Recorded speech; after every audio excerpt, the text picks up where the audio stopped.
So today I will be talking about gender inequality and sexuality in higher education. My name is Alexis Zaragoza. So first let's start off by answering what gender inequality and sexuality are. Gender inequality is basically referring to the two socially constructed roles of male and female and how males tend to have a higher advantage when it comes to all fields beyond just education, but in the workforce and society and the family unit and so on. And this sort of crosses over with sexuality, referring to one's sexual orientation and how heterosexuality, which is attraction of the opposite sex, is the dominant sexuality in society, and how its impact in higher education can prevent someone who may not identify as one of the two socially constructed gender roles or with the same sexuality as everyone else. And this sort of prevents and decreases their ability to pursue any educational opportunities and goals. So why is it an issue worth tackling? Well, it impacts other areas or multiple components and factors within higher education, fields of study. So oftentimes one's gender can be assumed that because they are male or they are female, they should go into this type of major, or why there are more males in STEM because of the lack of representation of females in STEM due to professors, peers, society itself telling women that they can't pursue such studies. But furthermore, it also takes away from other studies that are sort of developing and progressing, such as women's studies, gender and sexual studies, and so on. Faculty. So there tends to be more female faculty in higher education and institutions, but oftentimes we don't see this representation within the structure. We oftentimes see older men making the decisions that impact more than just male students of one race or one sexuality, when there are female faculty members that are not necessarily included or incorporated, which is an issue. Harassment. So with the Me Too movement that has happened within the past 2 years, harassment is also a big issue, especially with gender inequality. Oftentimes we see males taking advantage of female colleagues, and this brings to light the issue of campus safety. So when is it safe for a female student, colleague, faculty member, and so on to feel as if they are safe and comfortable within a campus? And ultimately, it's an issue we're tackling because females are oftentimes always at a disadvantage and are part of a minority group, as well as those that may identify differently in terms of sexuality.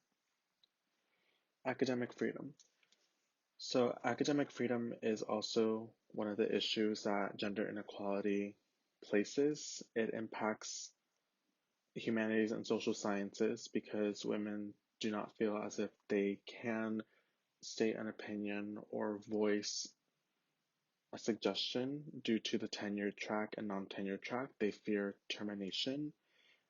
Academic freedom also prevents research opportunities. This goes back to maybe a female colleague, professor has a great idea that is worth doing a lot of investigation and research upon, but due to the representation, they fear that they will not be taken seriously, and therefore this also takes away from women wanting to pursue STEM.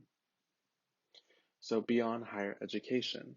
So how is this important in terms of past a classroom setting? Well, in addressing gender inequality within higher education as well as sexuality, we can sort of see that the wage gap. So men would tend to be paid more than women in certain fields, expanding fields of studies. So women's studies, for instance, may not be taken seriously, but by addressing the issue in higher education, we can sort of change that cycle. And other studies as well, like sex studies, can be progressed and new information can come about. Gender roles in heteronormative classrooms. So by tackling the gender inequality within higher education, we can take what we've learned for those of us that plan to go on to teach at an elementary, middle, or high school level. We can sort of break away from gender roles that boys are supposed to do this whilst girls are supposed to do that. And in doing so, we also break down the barriers of sexuality and ensure that students, despite what they identify as, can pursue higher education and all educational goals and aspirations within the public institution. But most importantly, in doing so, we also want to establish equity beyond higher education. So again, that goes back to what I said in the beginning, whether it is in a classroom, the work field, the family unit, and society as a whole. In establishing equity, we must establish the differences between genders and the inequality.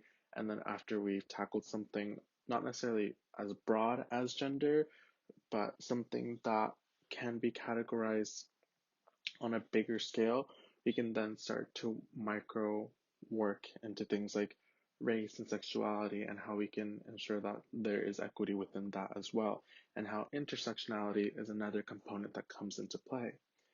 So in the next slide, intersexuality is basically someone that has overlapping identities, the example being a Latinx female student who also identifies as pansexual. So by being able to tackle intersectionality, we can understand how there are multiple factors that society places against a person. So for instance, women, the LGBT community, we can also begin to tackle issues like xenophobia, racism, sexism, homophobia, and we create representation that hopefully can change campus culture, campus climate. But ultimately, the goal within gender inequality and sexuality in higher education is that we want to bring equity, which brings me to my final slide. And I'm going to end off with a quote which says, "We need a theory of when gender is likely to be consequential and when it is likely to be unimportant." And what we mean by this is basically we want to ensure that regardless of one's gender, regardless of one's sexuality, that they have all the resources, all the tools to have an equal advantage and equal opportunity in pursuing all their goals and aspirations in higher education. But we also want to make sure that we're bringing to light the important issues. We don't want to make this something where people who disagree take advantage and turn it to be something comical. For instance, with our current political climate, a few years ago, with the president would hashtag and tag the term fake news. We don't want it to get carried away and basically make something that is a critical issue in higher education light and funny. We want it to be taken seriously. But with that, there's my works cited, and thank you.